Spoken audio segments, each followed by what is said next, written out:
Hi, my name is Hera and welcome to another new Hera podcast. In today's show, topics are the Trilateral Commission,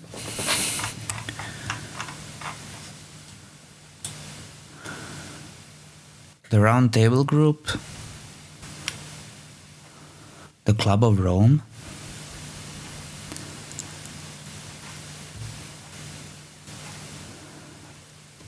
and the Committee of 300. Let's start with the first topic. The first topic is Trilateral Commission. The Trilateral Commission is officially economic cooperation between the United States, Japan and Europe, but in reality it's a secretive organization or society. Their true goal is to create a system of world currency and world governments to achieve a new world order.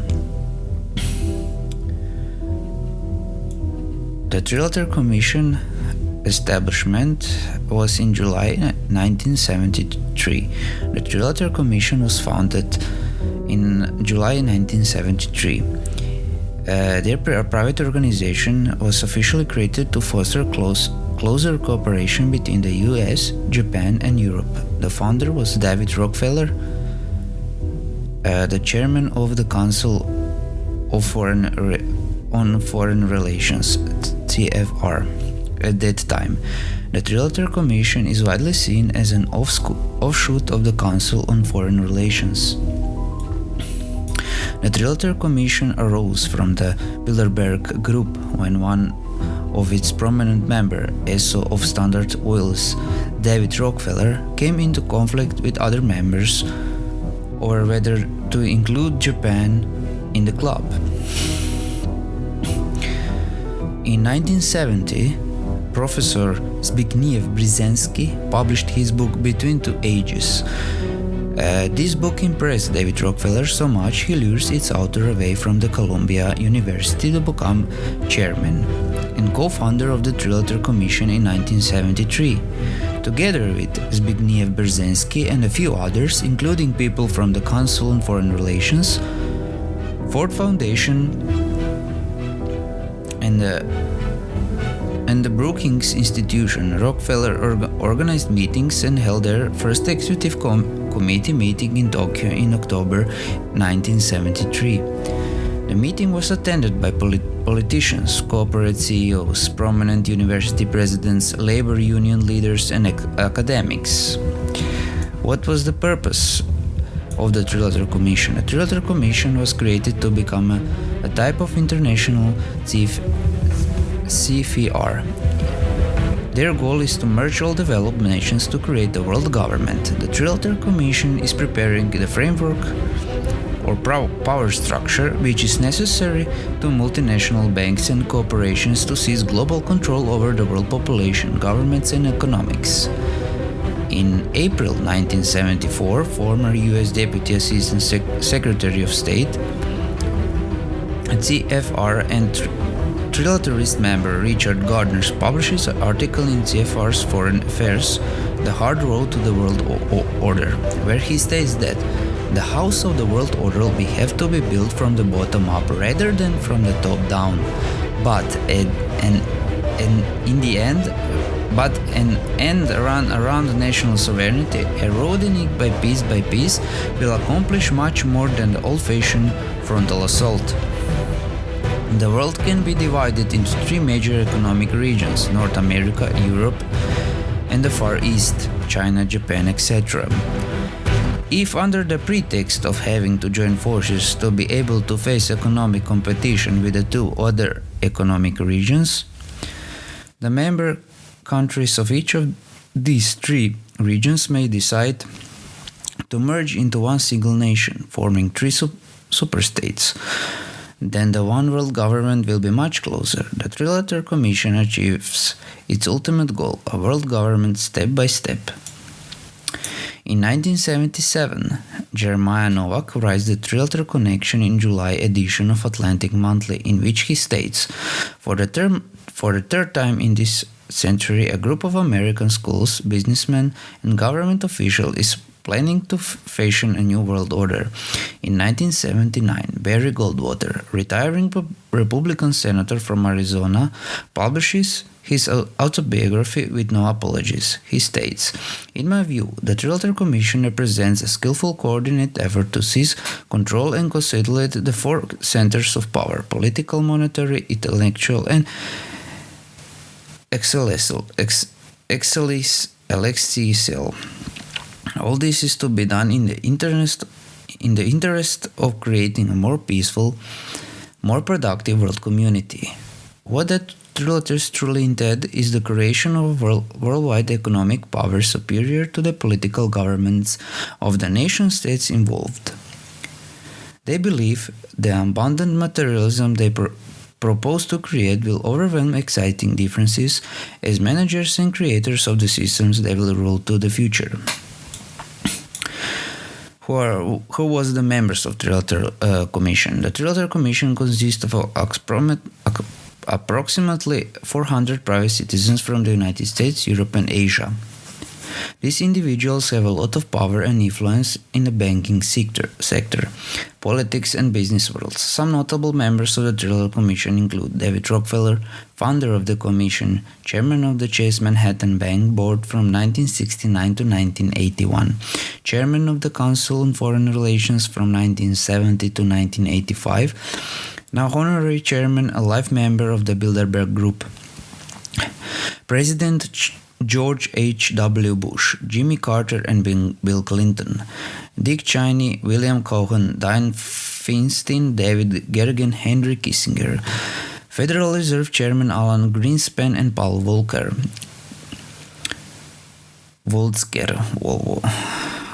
how to pronounce that, I don't know, Caspar Weinberger, Secretary of Defense under Reagan, John H. Bryan, former CEO of Sara Lee Bakeries, affiliated with the World Economic Forum and part of the board for Sara Lee, Goldman Sachs, General Motors, British Petroleum and Bank One, Lee Raymond, ExxonMobil, former CEO and chairman, vice chairman of the Board of Trustees of the American Enterprise Institute, director of J.P. Morgan Chase and a director and member of the Executive Committee and Policy Committee of the American Petroleum Institute, and others.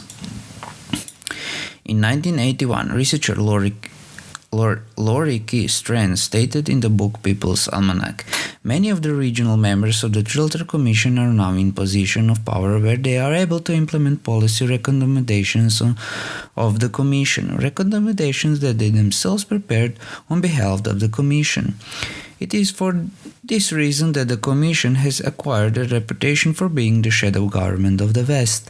The Trilateral Commission tentacles have reached so far in the political and economic sphere that it has been described by some as a cabal of powerful men out to control the world by creating a supranational community dominated by the multinational corporations." A complete list of all Trilateral Commission members in 2011 can be found on the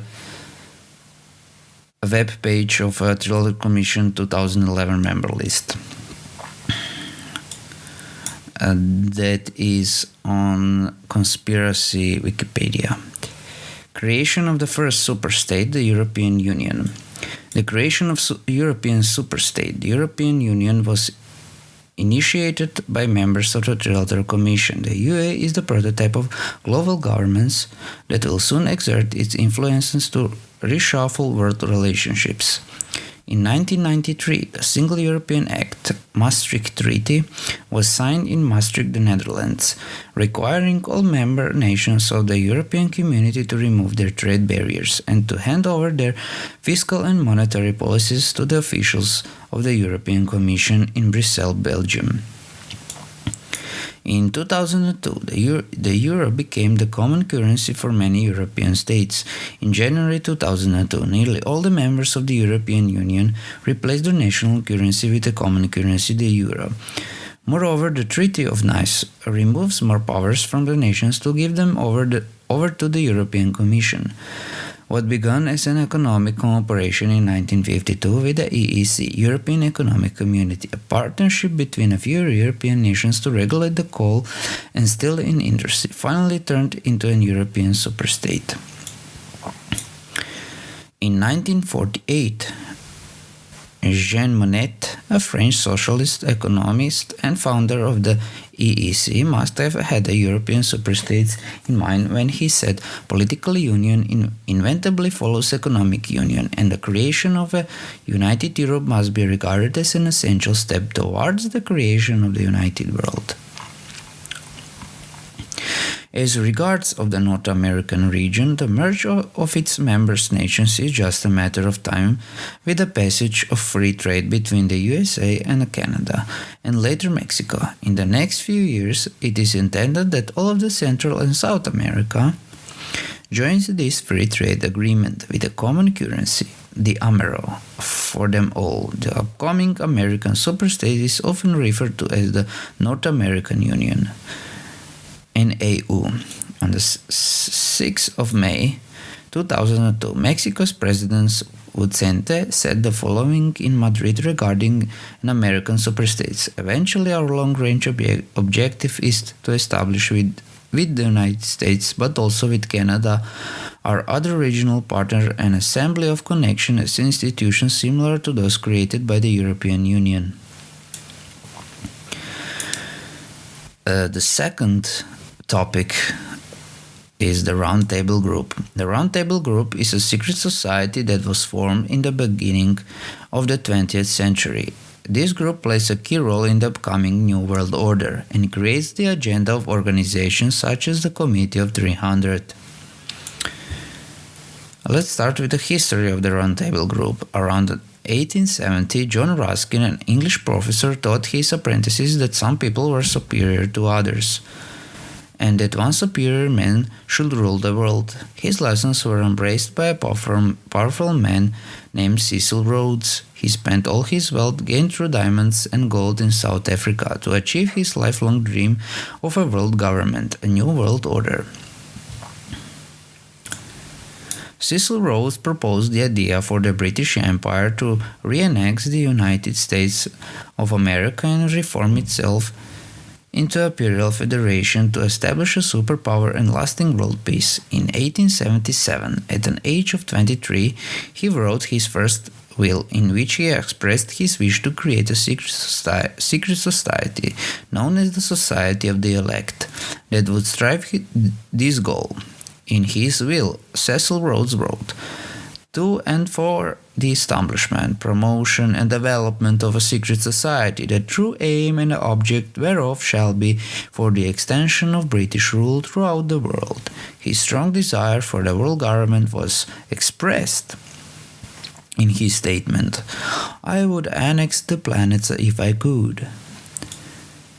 In the middle 1890s, Rhodes had a personal income of at least £1 million a year, which he spent so freely for mysterious purposes that he was usually overdrawn on his account. Cecil Rhodes' commitment to a conspiracy to establish world government was set down in a series of wills described by Frank Idellote in his book American Rhodes Scholarship, Dr. Keller Quigley, Tragedy and Hope.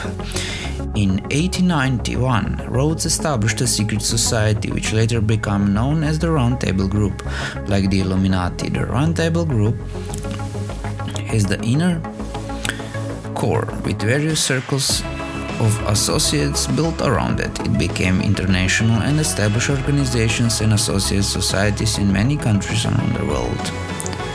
The Roundtable Group had the Trilateral Commission, Royal Institute of International Affairs, the Club of Rome, the Bilderberg Group, the United Nations, and Council on Foreign Relations.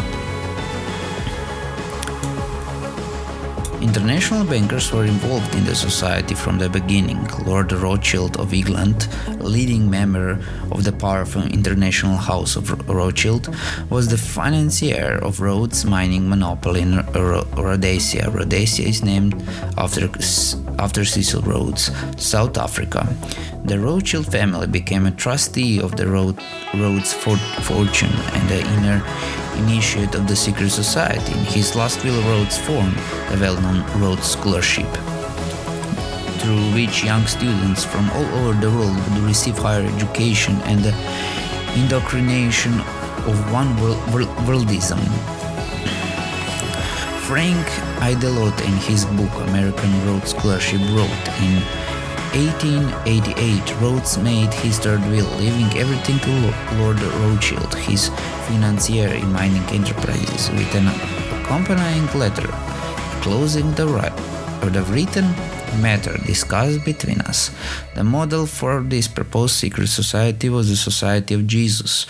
Though he mentions also the Masons, the secret society was organized on the conspiratorial pattern of circles within circles. Professor quickly informs us that the central part of the secret society was established by March 1891. Using Rhodes' money, the organization was run for Rothschild by Lord Alfred Milner. The Round Table worked behind the scenes at the highest levels of British government, influencing foreign policy and England's involvement and conduct of World War I. In 1902, after Rhodes' death, one of his close friends, Lord Alfred Milner, who was another powerful British banker, became the leader of the group.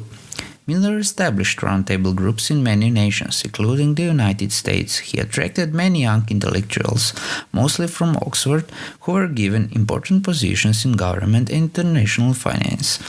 These people were used as the successors to propagate on the need and glory of the world government and to work for the creation of the New World Order.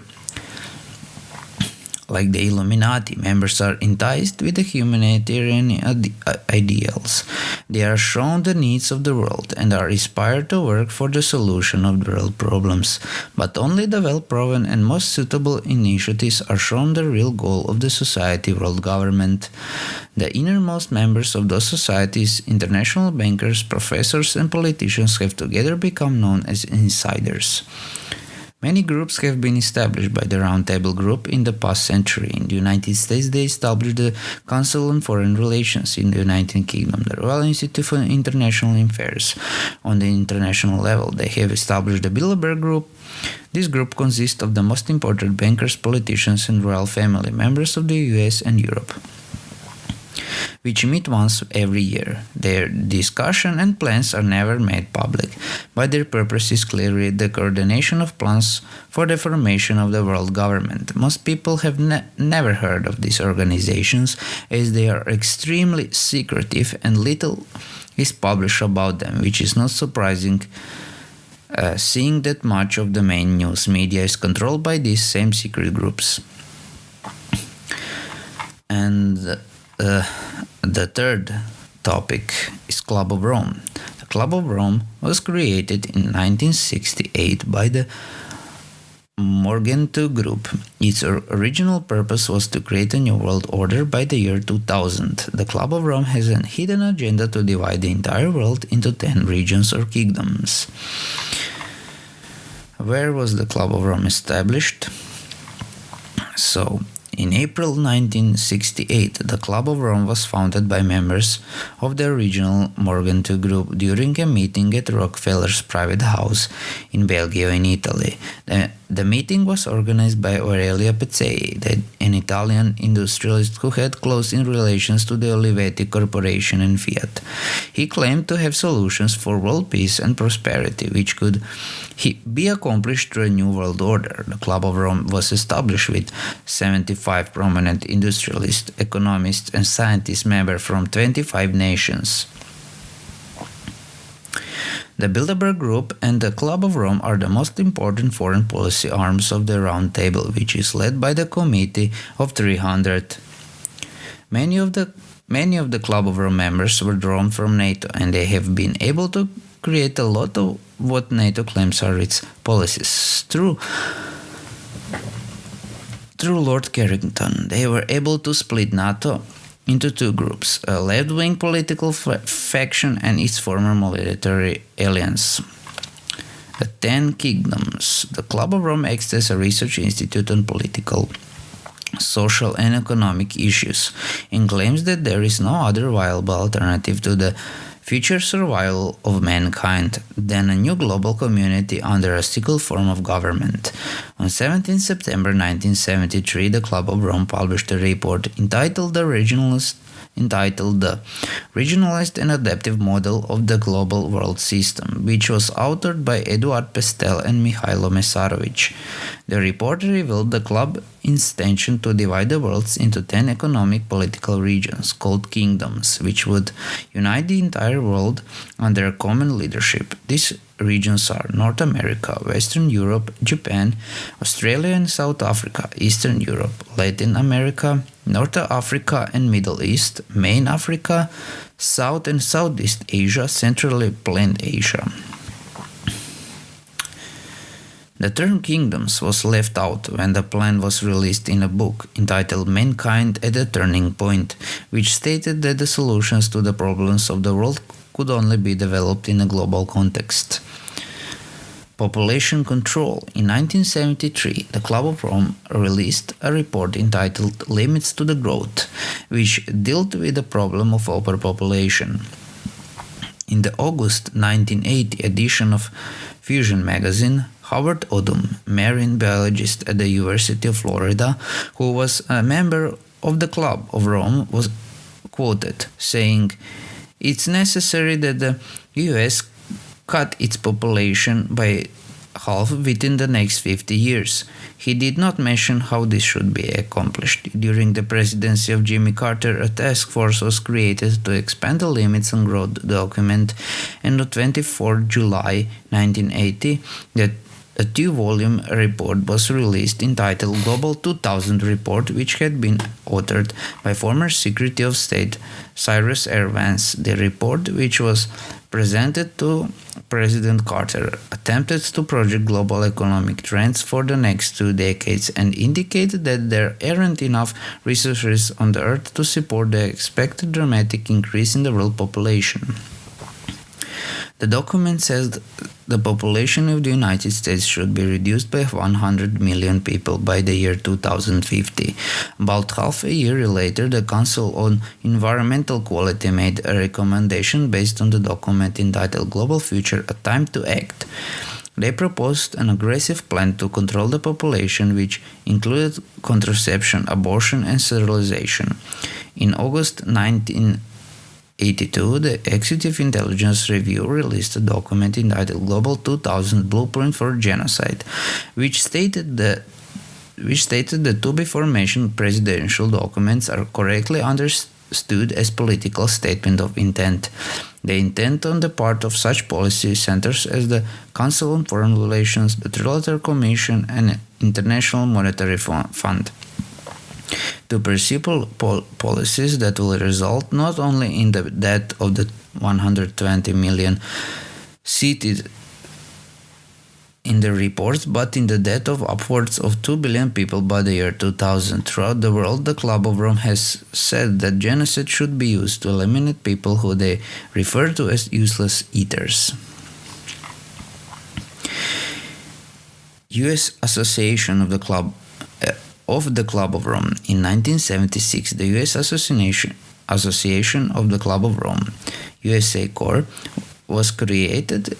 Its purpose is to shut down the U.S. economy gradually. Henry Kissinger was then, and still is, a high-ranked member in the service of the Royal Institute for International Affairs, a member of the Club of Rome and the Council on Foreign Relations. Kissinger had a major role in the attempt to destabilize the US by means of 3 wars: in the Middle East, Vietnam, and Korea. In the Gulf War, the United States Army acted as a mercenaries for the Committee of 300 in bringing Kuwait back under its control, and at the same time making an example out of Iraq so the other small countries would not attempt anything against the wishes of the committee. Death of General Muhammad Zia-ul-Haq. On 17 of August 1988, the President of Pakistan, General Muhammad Zia-ul-Haq, died during a suspicious airplane crash. It's rumored that the Club of Rome was ordered by the Committee of 300 to eliminate Ul-Haq. The Turkish Secret Service warned Ul-Haq not to travel by plane as he was targeted for a mid-air bombing. With this in mind, Ul-Haq took an US team with him as an insurance policy, as he commented to his close advisors.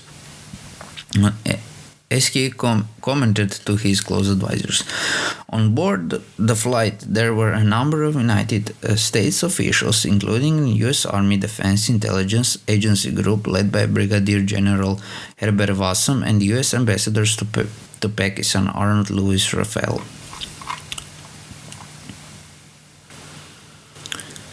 Shortly after the plane took off, the control tower lost contact with the aircraft. Witnesses who saw the airplane in the air afterward claim it was flying erratically, then nosedived and exploded when it crashed into the ground. 32 people died in the incident, including Chairman Joint Chiefs of Staff Committee General Ektar Abdurrahman, close associates of Ul-Haq, Brigadier Sidaki Salik, General Herbert M. Wassam, the head of the U.S. military aid mission to Pakistan, and the U.S. ambassadors to Pakistan Arnold Louis Raphael. The death of Ul-Haq has raised many questions, and the investigation of the crash led to the conclusion that the most probable cause of the crash was sabotage. It is also suggested that the poisonous gases were released, which incapacitated the crew members and passengers, which would explain why no mayday signal was given. There is no doubt that a team of professionals were behind the crash. And the last one topic, the Committee of 300.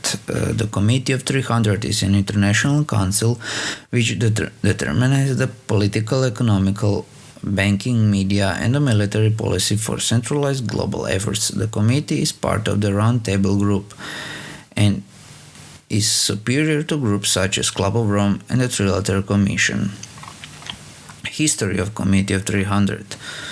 The Committee of 300 evolved out of the British East India Company, which was established in 1727 by the British elite. The group is also known as the Olympians. The number 300 is derived from the 1909 article Gaseous Fletcher Nashvush by Walter Retinue of General Electric. In 1909, Walter Retinue said the following about the Committee of 300. 300 men, all of whom know one another, direct the economic destiny of Europe and choose their successors from among themselves. For nearly a century, the British East India and the Dutch East India companies gathered fortunes from their opium trade with Asia, and now through the Committee of 300, they continue to wage phony drug wars around the world today. Members of the Committee of 300. Dr. John Coleman, the former MI6 British intelligence agent, has authored more than 10 books which uncover the New World Order, focusing mostly on the Committee of 300. In his book, Conspirators' Hierarchy, The Story of the Committee of 300, Dr. Coleman reveals how the committee controls and socially engineers the population. In Conspirators' Hierarchy, John Coleman wrote the following about the committee. The Committee of 300 is the ultimate secret society made up of a untouchable ruling class, which includes the Queen of England, the Queen of Netherlands, the Queen of Denmark, and the royal families of Europe. These aristocrats decided at the death of Queen Victoria, the matriarch of the Venetian Black Gulfs, that in order to gain worldwide control, it would be necessary for its aristocratic members to go into business with the non-aristocratic but extremely powerful leaders of corporate business on a global scale, and so the doors to ultimate power were opened to what the Queen of England likes to refer as the commoners. The most notable members of the committee are the British royal family, Dutch royal family, House of Habsburg, Lord Halifax, Winston Churchill, Cecil Rhodes, George Bush, Aldous Huxley, Henry Kissinger, David Rockefeller, Giuseppe Manzini, H.G. Wells. And that's all about who actually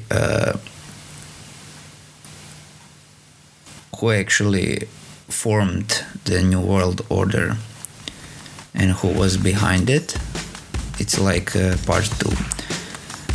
That's it for today's podcast, today's show, and see you another Friday for another show. Bye.